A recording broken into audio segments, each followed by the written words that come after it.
So with that, again, welcome so much. We greatly appreciate that you're here tonight. My name is Cairns. I'm a Public Information Officer with the Rocky Mountain Area Complex Incident Management Team 3. We're out of everywhere. So we'll go ahead and start off with the Bighorn National Forest Supervisor, Andrew Johnson. Thanks, Cass. All right, good evening, everyone. Thank you for coming tonight. First, on behalf of all of the, well more than 100 firefighters and aviators we have out there on the ground fighting this fire, thank you all for your support and the assistance that so many of you have provided to us to date. The conditions that we are experiencing here on this fire are unprecedented in the Bighorn National Forest, unprecedented in these mountains.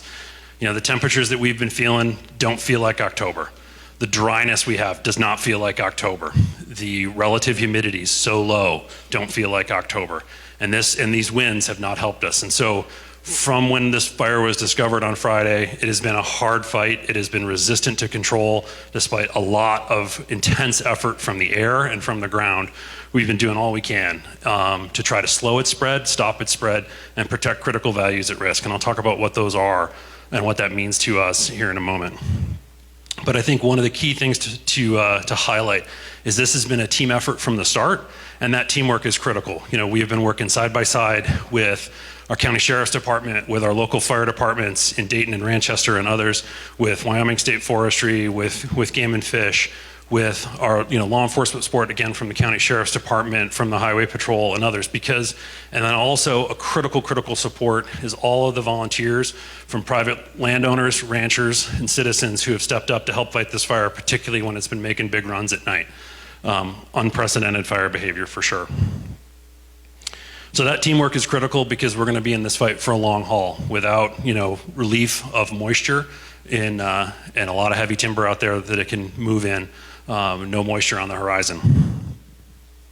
So we have focused our efforts from the start on protecting what we call critical values at risk, and that number one value is human life, the lives of citizens and also the firefighters and aviators. And then secondly, we're protecting private property and structures. We know the importance of your homes, of ranch infrastructure, of winter range, and that will continue to be our focus. We'll focus our efforts on protecting those critical values, as well as the infrastructure up on the forest, like those places that all of you love to recreate, whether it's campgrounds, the lodges and resorts, and those businesses. But again, our primary focus is on human lives and private structures.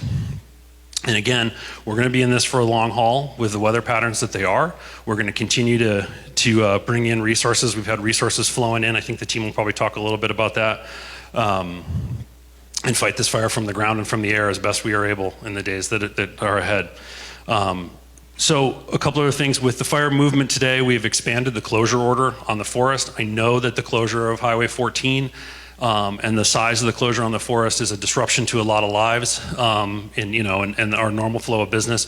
We recognize that, but again, we're rooted in that core value of protecting human lives. The fire closure area will now extend all the way south to Red Grade. Red Grade Road will stay open, but the closure area will extend as far south as Red Grade. And then also today, we had 2 new fires start on the forest from escape campfires. Both of those were squashed where they were. But with that, we can't have that as a distraction while we are fighting this fire. So there is now a forest-wide fire ban, campfire ban, which again, unprecedented this time of year, but critically necessary because we can't have our focus diverted from this fire with new fires. And so that's effective as today as well. So again, this is going to be a long haul. We're going to work hard. We're going to work together with our partners because that's what it's going to take to get this done. And we're looking forward to conversations after this with all of you to hear about any of your interests or concerns. Thanks. Thank you, Andrew. Our next speaker is your Sheridan County Sheriff, Levi Dominguez.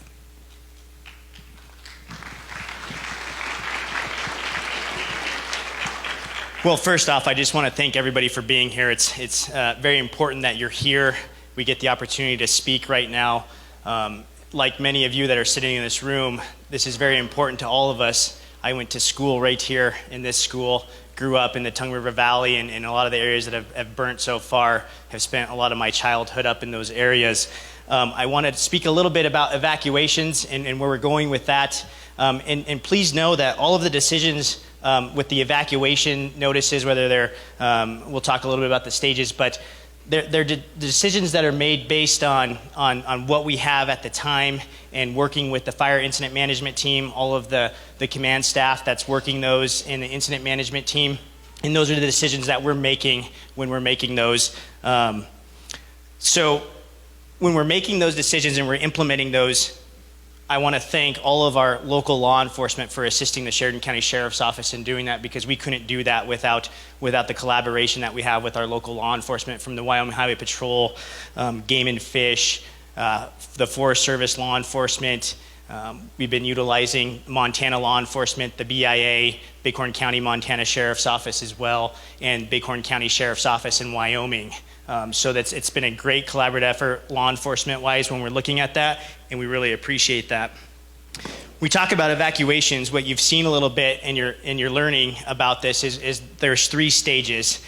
We have a ready set or a ready stage, a set stage, and we have a go stage. Many times when this fire initially first started and it was moving into the northern part of the Pass Creek area, there were some areas that we had to bypass the ready stage and went right into a set stage.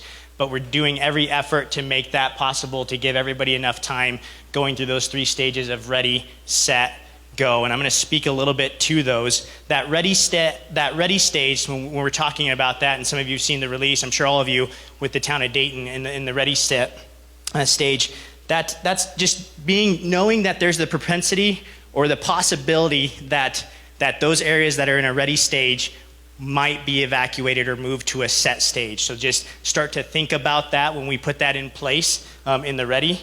That messaging will be put on media releases and those types of things. We won't be doing any alert systems with the ready. But then the set, when we move it up to a set, that's the next level, and that's where we need to kind of be prepared to evacuate.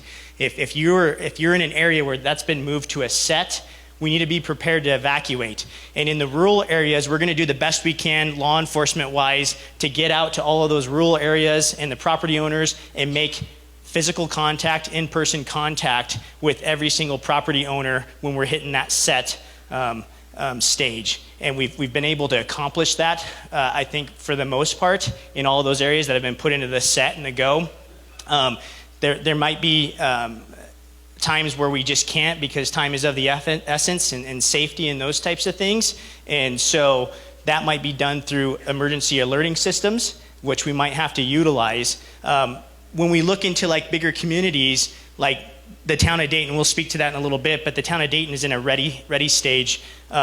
Again, that's just media releases letting everybody know. If we have to get to a set stage for the town of Dayton and other communities that are bigger that we just can't go door to door within law enforcement because we don't have the resources, we will use emergency alerting systems to do that. And there'll be a heavy law enforcement presence in that area, being able to answer questions if people are coming out and asking, and yes, you're moved to a set stage, you need to be prepared to evacuate if another notice comes out on an emergency alert system. When we move to a go stage, that's your evacuation. So the set's kind of that pre-evacuation notice, if you want to look at it that way. The go stage, that's your evacuation notice. And that go stage, again, in the rural areas, we've been making every effort possible to making those notices in person, like up in Pass Creek, in Tongue River Canyon, those areas that have been in that, and we'll speak more to those in that area. But we've been doing every effort possible by law enforcement, local law enforcement, to make those contacts in person, coming and speaking to everybody and say, we are now in a go stage. It is evacuation notice, and speaking with everybody to make sure that they are leaving. We're flagging those areas that we're talking to those local areas. If, again, that's the rural area. When we talk about like the town of Dayton or other larger communities with that go stage, we don't have the resources to go door to door. So that's when we'll be utilizing the emergency alert system. You'll be getting that on phones, TVs, radios, those types of things. Again, heavy law enforcement presence in those areas. That's when we'll be ramping things up. Lights will be turned on law enforcement vehicles. We will have sirens kind of going, driving through the area. PA systems will be utilized. We'll utilize emergency alert systems within the towns if they have them, like the town of Dayton with their sirens and things like that, alerting people it's now time to evacuate.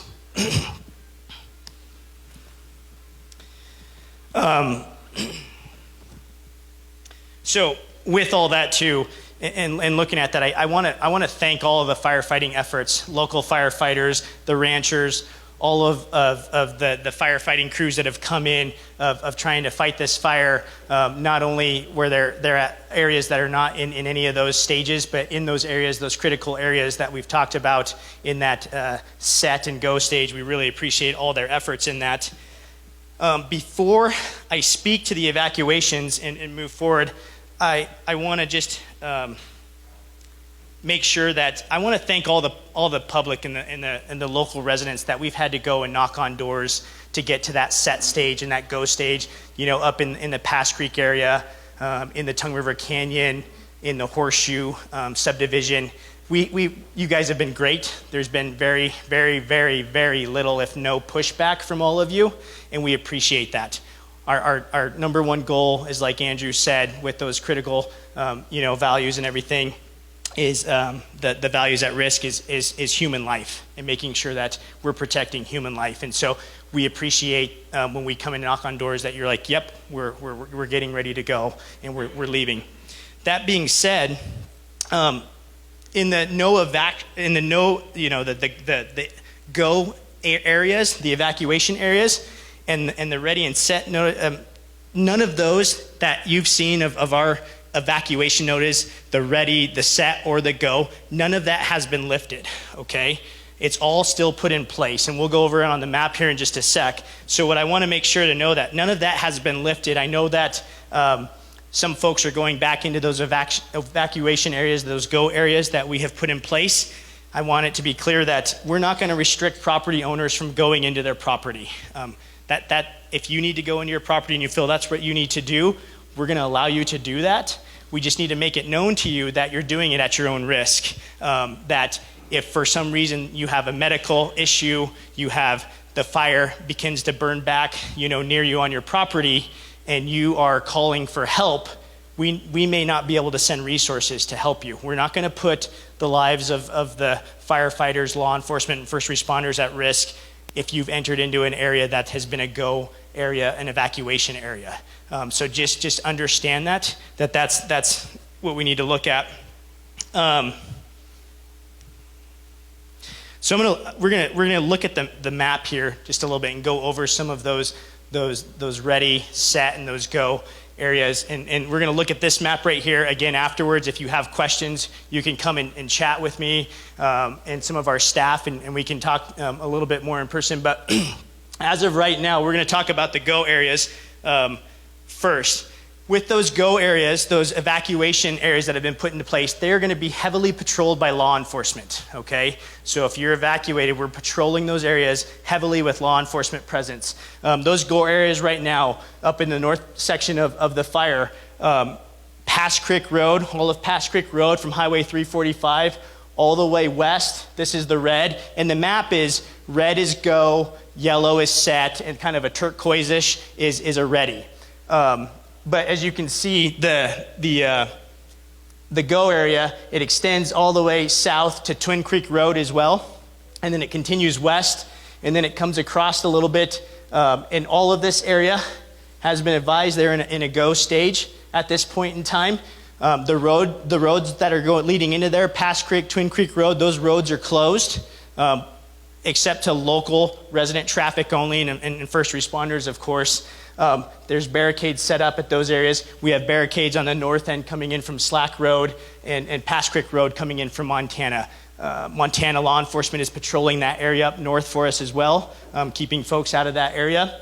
And as we move further, south of the fire, the area in the Tongue Canyon basically from the pavement going into Tongue Canyon Road, the dirt road and the pavement meets. That has all been a go as well, in an evacuation notice all the way into the mouth of the canyon and then up Amston as well. That's all been a go.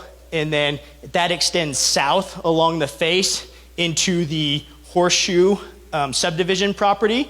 Is a go stage as well, evacuation notice that's been put in place just with all the fire activity and everything as well. Some of the, at that point, we'll talk a little bit about the set.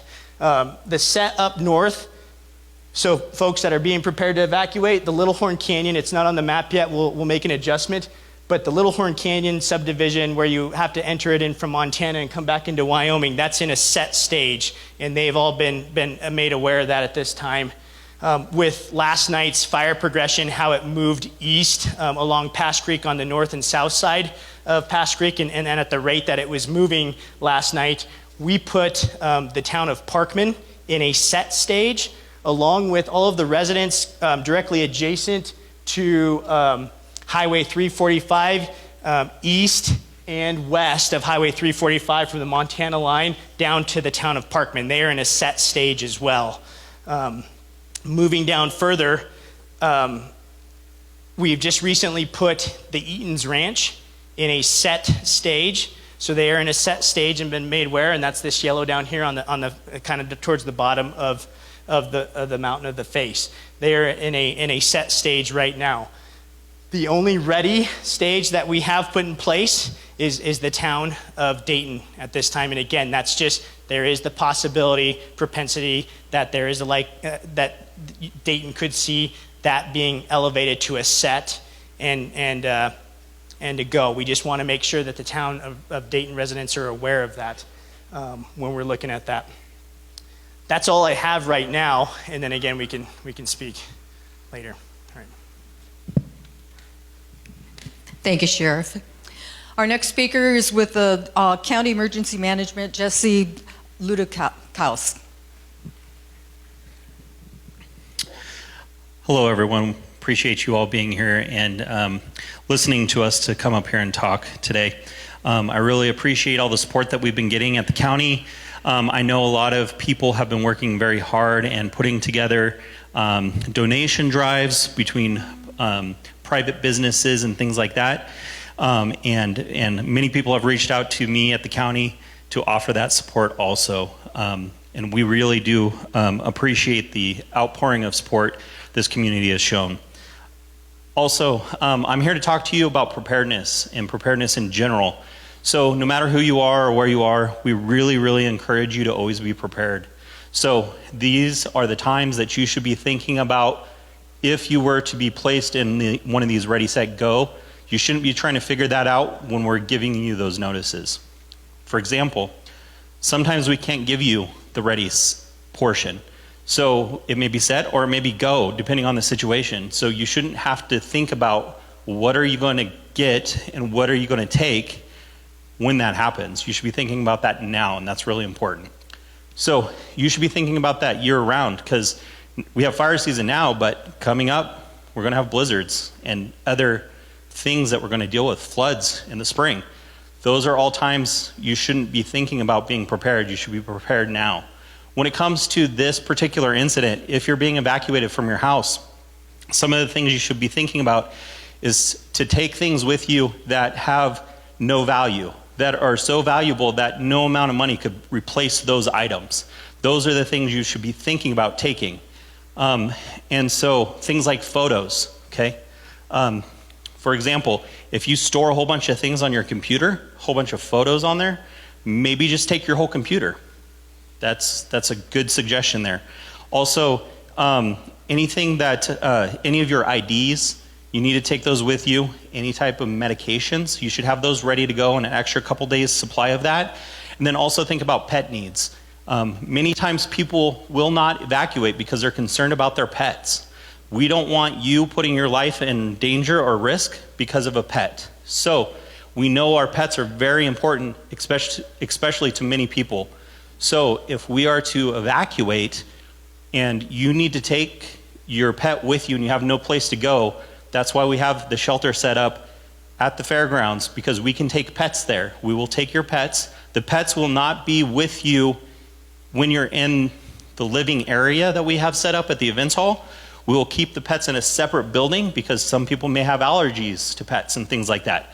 But it will be nearby and you can go and play with your pet as much as you would like. Think of taking food if your pet has specific food that they eat or medications. Think about those things. Maybe put a bag of that aside so you can put it in your car quickly. Also, think about how are you going to transport it. I don't know about you, but my cat doesn't like to go anywhere but inside my house. So if you're going to take your cat with you, for example, you should already have a way to transport your cat and not try to figure that out as you're evacuating. So please take those things into consideration. Also, you need to have a communications plan. You may be separated when you get that go notice. So you may have a spouse that's working one place and you're at another, or children, for example. You should be thinking about how are you going to communicate with your loved ones, and think about somebody that you could communicate with that's not in this area so that you could connect. So if you have a relative maybe that lives in another town, say, hey, if we can't connect with one another, I'm going to call Aunt Jane, you're going to call Aunt Jane Jane's going to make the connection for us. Okay? So that's just an example. Have those plans in place. You don't want to be thinking about those things when a disaster like this happens. Also, I would encourage you to look at ready.gov. Ready.gov is a great place to have lots of checklists for you to go through and to really think about the things that you may need in your personal circumstance. Also, here in the state of Wyoming, we really encourage everybody to be 2 weeks ready, okay? Now, the federal government will tell you to be 72 hours ready. We know in Wyoming, we need a lot more than that because the federal government may come and they may not. So please, make sure when you're doing these plans and preparations, you spend that time to get 2 weeks ready, not 72 hours ready. Also, based on the burns and not only fires, but in blizzards and things like that, there could be long-term power outages. So take that into consideration. What are you going to do if you're without power for a long time? You may or may not be evacuated, but what do you need in regards to power situations? That's especially when it comes to medical equipment. So again, if you have concerns or issues with that, you may have to consider evacuating if you have no power because you need to operate your medical equipment. Again, at this point, we have the fairground set up for those needs. And then also, in Wyoming, we do what we do best, which is we take care of one another. So please, if you know a neighbor or a friend is being evacuated and you're in a safe zone, reach out to them. Because I'll be honest with you, okay? I lost my home in a fire, in a wildfire similar to this, many years ago. And during that, the last place I wanted to go was a shelter, okay? So please reach out to your neighbors, your friends, especially if you know they're being evacuated, and don't expect us as government to make that connection. You guys work together to make that connection with each other as we always do here in Wyoming. So please continue to think about that. Think about your neighbors as we do here, and then make those plans, get those plans in place so you're not thinking about them last minute. Last, I would like to say too, I really appreciate not only the public here, but all of our first responders. I know that the sheriff and I have worked really, really hard to provide you guys with information as fast and as quick as possible and to keep you up to date. We are now also working with the incident management team to do the same thing. You'll likely see the same messages shared across Facebook and our websites and on press releases. That's because we're all in the same room and we're all working together to get you the information as fast as we can. So if you want the correct information, please go to Facebook, please go to our website, and we're all sharing the same information. And if you have questions, as they said before, don't hesitate to put a question on Facebook. We will monitor those all the time, and we will try to answer them as best as we can, or call the fire information line, and they'll get that information to you also. So thank you. Thank you so much. In line with what he was talking about is getting online. On the evacuation maps, you'll see a QR code here. Scan that QR code. It will take you to a link tree. So when the web page comes up, you'll have several different links to go to. So it's a one-stop shop. So go ahead and do that. Our sheriff has something additional to tell us. I apologize. I was made aware I didn't talk a little bit about the road closures in place as well. We talked about the ready, set, go stages. The road closures I did talk a little bit about up north. We have the road closed at the Pass Creek area at Highway 345, and then north Slack Road coming into Pass Creek, and then on the further kind of northwest area of where Pass Creek goes into Montana, that has all been closed and barricaded off. Moving further down west of Parkman, Twin Creek Road has been closed and barricaded off as well. Further coming down, the next road closure is Smith Creek Road at the intersection of Highway 345 and Smith Creek Road. That's due to the fire, and folks could potentially access the fire area through the cut across from Twin Creek Road to Smith Creek Road. And then the road closure coming into the Tongue River Canyon, that is closed off at the Tongue Canyon Road where the pavement meets the dirt is closed off as well. And then of course going up to Highway 14 West, Highway Patrol has they have that road closed up going up to the face of the mountain. We'll get those added on the map too as well. Again, those are all soft road closures with barricades. I just ask the public that you respect those. Only traffic in there is firefighters, first responder personnel, and then local residents are going in those. Thank you, Sheriff. Our next speaker is from our incident management team. He is one of our planning section chiefs, and it's Brian Cresto. Hey, good afternoon. I'm actually an ops section chief, a little bit different than the plans section chief does. He's back trying to organize resources as they come in, and yeah, so I'm a section operations section chief with the Great Rocky Mountain Incident Management Team. I want to start out with saying that great job on the local Type 3 team. They did an outstanding job, and that set us up for success for us. I think a bunch of those folks are still working with us on the team, and we appreciate that. We also appreciate the different agencies. I mean, all the way down, I think this has already been said. I think Andrew mentioned it before, but I mean, I'm working with a bunch of folks trying to get their cattle off the hill, and it's great. I mean, there's nobody that's got animosity. There's no veins poking out on anybody's neck. It's very, there's some of these people I could be friends with when I leave, so.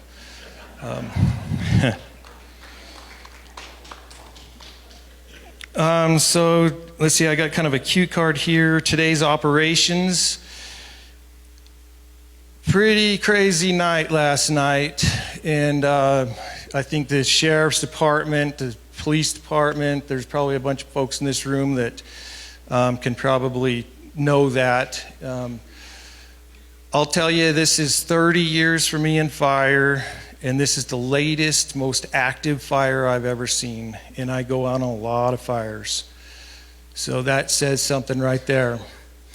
As far as today's operations, we really wake up and we organize the crews, because we're getting a lot of different crews from all over the United States are coming out here to help put this fire out, get around it. So we got to organize those guys and then put them in the places that they're going to be the best part of. So we're going to break that out into engines and hand crews, and there's different types of hand crews. We're going to be using aviation like crazy. I'm sure a bunch of you see the helicopters as well as fixed wing coming over. So there's a lot of moving parts, and it's very stressful when you've got, I think we took the fire at 1900. I got up, briefed the crew, and we watched that fire come out of here and start coming out here, and then later on we heard that this guy was moving towards Montana, so it was kind of a hard welcome for us on that one. for sure. So there are some challenges for sure, and we can talk about that probably after if people have questions, I'll be at the table to be more specific on some stuff. Effects of weather on fire, obviously. I mean, we had this fire, high winds all night. You know, this piece is going that way, and yet we've got stuff going, you know, it's really terrain driven, and there's a lot of different factors with the different slopes and different fuel types. So those are things that we got to consider. And at the end of the day, we can't control the weather. We can't control the wind. Sometimes we got to back up, take a deep breath, get folks out of the way. I'm not in the business of getting people hurt. Unfortunately, it happens, but that is a big part of my job as an operations chief as well. Status of fire right now, I'd say not much is going to be, I'm not going to call very much of that being contained at this time. I think that there is a lot of open line, and we're still seeing fire. You know, I think we're pretty good getting down through some of this stuff. That fire came down and got into the grasses, and that's a little bit easier to catch, and retardant's very effective stopping it in the grasses there, but a little bit different story on the timber. We're still putting in some retardant. We've got crews working on both sides here. Right now, we've got about 5 hand crews, and we've got 4 more that are going to show up tomorrow, so we'll get those assigned. We're still got other orders, plenty of engines. We're going to start ramping up. We're just starting. This fire's not going to stay this shape. The next time we talk, it's probably going to be a little bit bigger. That's just how fire is. It wants to burn super dry. But today was a good shift. I think, knowing that this didn't make it up into Montana, I'm sure they're happy that we didn't send more fire up in Montana. But I would call today a success. We got a lot of good work done. There's some indirect line in that we're going to have to burn off when we get the appropriate winds. That'll probably be in future shifts.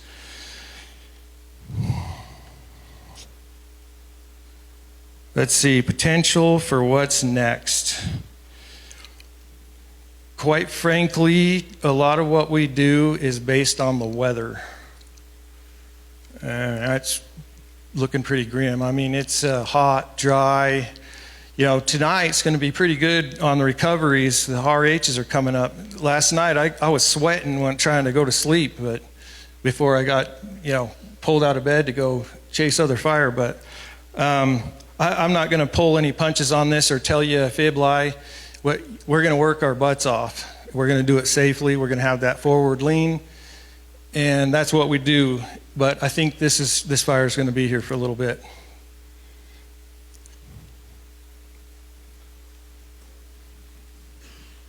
Thank you very much, Brian. Appreciate that.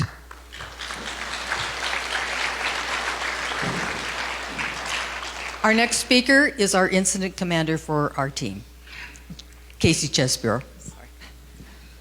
All right, good evening, everybody. Casey Cheesbrough, Incident Commander with Rocky Mountain Area Team 3. So just want to tag on. I'll be a little bit repetitive, but I do want to share some of those thanks out to the folks that we've been working with so far. So the local Type 3 team that was in place since Friday, excellent groundwork that they laid for us to tag into yesterday with a really good in-brief to jump in and start to be successful right out of the gate. Really was impressive what they were able to pull together this time of year to start that initial attack effort, going into that extended attack effort on this fire.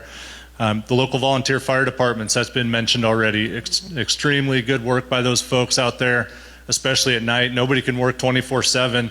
You can do it for a little while, but by day 3, day 4, that gets really hard to pull off, and those are the folks that have been picking up that slack in the middle of the night when some of our resources are coming off the hill to get some rest. They're out there during the day as well, so thanks out to them. The landowners that have been out there taking some action to protect their own land, their neighbors' land. We see that effort as well. We've seen that pay off in places, so thank you guys for that. The other things that the landowners and the community has been providing for our logistics, those facilities for our incident command post, places for people to sleep. We realized that we're having a heavy impact on your community. Some of that's on private land, some of that's on the community's facilities or county facilities. So thank you guys for opening your arms to our team to come in and be successful that way. I want to talk a little bit about what an incident management team does. I'll try to be brief. We're getting kind of long here so far, but complex incident management team, folks may have been used to hearing a type 2 team or a type 1 team. A couple years ago, they did away with that typing of the type 2 and type 1 teams and just went to a complex incident management team for the most complex wildfires or incidents that are out there. So our team is a complex incident management team. We do travel around the country, but we happen to be out of the Rocky Mountain area. This is our home geographic area. We've got a lot of folks from Wyoming. We've got some folks that live in these communities that are being impacted and feel this fire very closely as well. So we're happy to be working in our own geographic area. It's nice to not be in California or Idaho or Oregon right now, although I wish this fire was somewhere else for everybody here's sake. But it's not. So we're here. So what does the incident management team do? We come in. We've got some of our main branches, some of our main sections. One of the biggest things is logistics. How do we logistically support hundreds of firefighters as we order those folks in? We've got a planning section that Brian mentioned. How do we build a plan 7 days out, 10 days out, 14 days out successfully based on good weather information? I won't say good weather. The weather's bad, but we want good information, reliable information to base those plans off of so that we know what the situation is and we can base our strategies and our tactics around good information. So that's what the plan section does. Safety officers, how do we keep our firefighters safe? The medical unit, how do we take care of somebody if they get hurt out there? So those are the things that we bring in. You heard from Brian, our operations section chief. That encompasses all our aviation resources, all of our ground resources, our engines, our hand crews that he talked about, all those folks that are out there. And so that's, in a nutshell, there's a lot of other moving parts and pieces with an incident management team, but that's what we bring to the table is support in all of those areas and why we were brought in by the local agencies. So we're happy to be here, happy to be helping out. I want to talk a little bit just about the situation. Brian did a good job of talking about what's out there. He mentioned the unprecedented conditions. We are setting record conditions for those fuels conditions, depending how you want to look at it. The low, right, for relative fuels moisture. The fuels moisture is very low. We call it a record, but it's not high. It's very low, right? There's very low moisture in those fuels out there, setting records for not only this time of year, but throughout the whole fire season. They're at a record low, and so it's really, really unprecedented there. The weather for October, as everyone knows here, it snows a lot of Octobers by now, right? But it's just not this year. It's staying hot and dry. That continues to be the outlook. Looking at some more wind coming in this weekend. So it's going to be tough. We're going to see some fire growth out there on the ground. We had significant growth. As Brian mentioned, our team took command of the fire at 1900, 7 o'clock p.m. last night. Pretty much within an hour or two, we got word that this thing was running out in the grass out here. It was moving down to the south. That stretched us right out of the gate. But thanks to all the folks I mentioned earlier, I feel good about what we got done there. And so we are going to see that fire growth out on the landscape for some time, for the foreseeable future. We're not seeing relief right now in the weather. We get some more weather folks in here and start looking a little bit longer term, get a better idea what we might see beyond that 7 to 10 day forecast and get that information out to you guys. But right now, it's not looking good. So we're bringing in all the resources that we can get our hands on right now. We're ordering all the stuff that we can get. It has relatively slowed down around the country for fire activity. A lot of the precipitation that came in the last about 2 weeks ago, 10 days ago or so, widespread across the west, across the northern part of the country there, slowed down a lot of the fires that were out there. So the resource availability is actually fairly high. One of the challenges is it's October. A lot of the firefighting workforce is seasonal. And so there are some crews that are just done for the year. They've worked their season. A lot of the hotshot crews in the country were setting records for hours worked this year, which is kind of crazy. But they're still out here. They're still helping us. We're getting fills on a lot of that stuff. So definitely trying to staff up as needed. So the fuels condition piece, right? There's times of year where it's kind of funny. We flip-flop. There's times of the year where fire in the timber, we look at the grass or the sage or the shrub component as a place to hold up a fire. There's times of year where the fire might be in the grass and the sage, and we look at the timber as a place to hold it. But on a dry fall in Wyoming, it all wants to burn, and that's really our challenge right now. You guys know the year that we had last year in Wyoming, the amount of moisture that we had, all the grass that's out there in those areas. That was awesome last year. It was great to see. We're kind of paying for it now. The grass is a heavy fuel load in the grass. It's bone dry, and unless those relative humidities that Brian talked about come up, it wants to burn very actively in the grass. The timber has been dry most of the summer. It's really, really dry right now, and it wants to grow in the timber. So when that wind's on it and that weather's turned, it's really a challenge. There's not a lot of good options out there. So when it does slow down the grass, those areas, that's places like Brian said, we can be successful, but we need the weather in our favor in those areas. Another big piece with fire behavior, topography. You guys know, I mean, it's why it's so beautiful here, right? It's ruggedly beautiful. It's a tough piece of ground once you get up. I mean, even what we call flat out here it's not flat. It's tough ground, it's broken country. Obviously, you hit the face of the Bighorns, and it's a tough place to work. It's a tough place to work safely. So I want to hit on a couple of objectives. One of the first things I do as incident commander when we come in is we try to outline some objectives for our team so that we can measure our success, make sure that we're meeting the needs of the agencies that we're working with. And number one is always human safety. And so the first objective that we have written right now for our team is that public safety piece. How do we keep the public safe? It's through those evacuations. So working with the Sheriff's Department, with the County Emergency Management, we've been working with the tribe north of the state line and with Montana DNRC if this goes into Montana. How do we evacuate people in a timely fashion, keep the public safe? Objective number two, and it's not that they're less important or anything, they just can't all fit on the same line, firefighter safety. So coming up with a plan, a strategic plan that's going to keep our firefighters safe. We know it's a risky job, but failure to me is getting somebody severely hurt or injured out there, right, or killed. So that in all of our planning, we're always looking at that firefighter safety piece. The rest of our objectives are really focused on those values, the subdivisions, the communities, the grazing lands, the watersheds that we know we're going to impact, the wildlife habitat management areas that we have out there. Can't list them all, but there's a ton of values out there. As this thing moves to the south, we'll keep revisiting that. We're going to add more values to that list of things that we need to protect. And then timely information is another objective of our team. We want to get you guys accurate, timely information. And so this meeting, I'm sure it won't be the last community meeting that we're going to have as a team. We want to make sure that you guys are getting what you need from us through those daily updates, through the Facebook products that the team is putting out, things that the Sheriff's Office is putting out, that the National Forest is putting out. Want to make sure that you're well informed as this moves on the landscape of what's going on out there. And then the relationships. As our team's here, we want to impact the community as minimally as possible and strengthen those relationships, build on those relationships with the partners and all the folks that we're working with here. So those are some of the things that we're really focused on in our time here. So with that, thank you guys for your involvement tonight. Thank you for being here. Thanks for your interest in what we're doing. If you're not getting what you need from us, please let us know and we'll strive to fix it. All right, thank you. Thank you, Casey.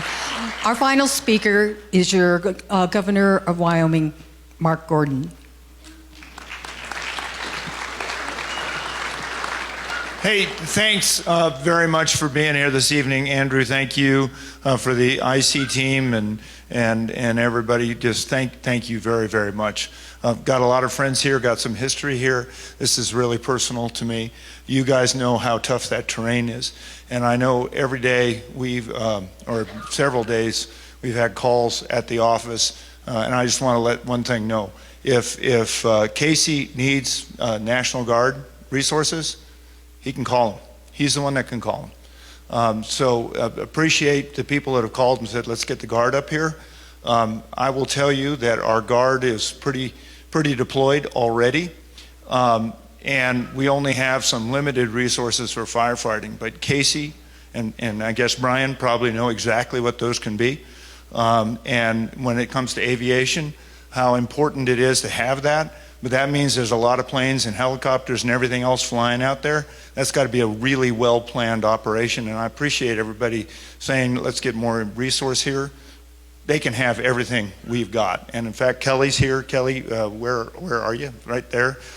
She's been up since 2 this morning talking to these guys about what we need to have. You've got everything that the state has. One thing I did want to settle on and finish with, you've heard about the fire, how dangerous it is, and how important it is to respond. You know that. I want to tell you, the state this has been a hell of a year. You guys know that. The house draw fire just east of my place in Buffalo, I know how hard it is I've been fighting fires too. My daughter used to work on the forest here for a firefighting team, so I know how this goes, and I know how desperate it can seem at times. I also know it's going to take a long time to recover, and that's what we've really focused on.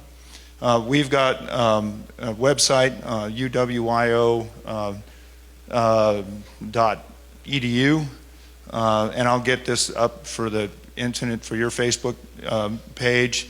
Barn, backyard, resources, wildfire, and on that you'll see where we've got links to Conservation District, we've got links to SBA, we've got our own grant office that's up trying to figure out how to get some of this stuff done. It is going to take a long time. We are focused on making sure that when this is out and when people are taking stock of what they've lost or what they might be worried about, that we have the resources there as best we can to be able to help you with that recovery, because that recovery is going to take some time. And I know some of you and folks have heard this, but really, if you experience losses, if you've got hay, if you got cattle, things like that, make notes of that. That's really critical. You got to be very detailed in the inventory that you have, because when you're talking to insurance, when you're talking to grants, when you're talking to whatever we can have, it's going to be tough. This year has been exhausting for our firefighters, so please give them a hand right now. You guys.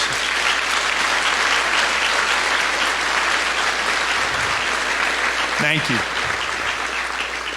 These guys have done, and gals have done an amazing, amazing job.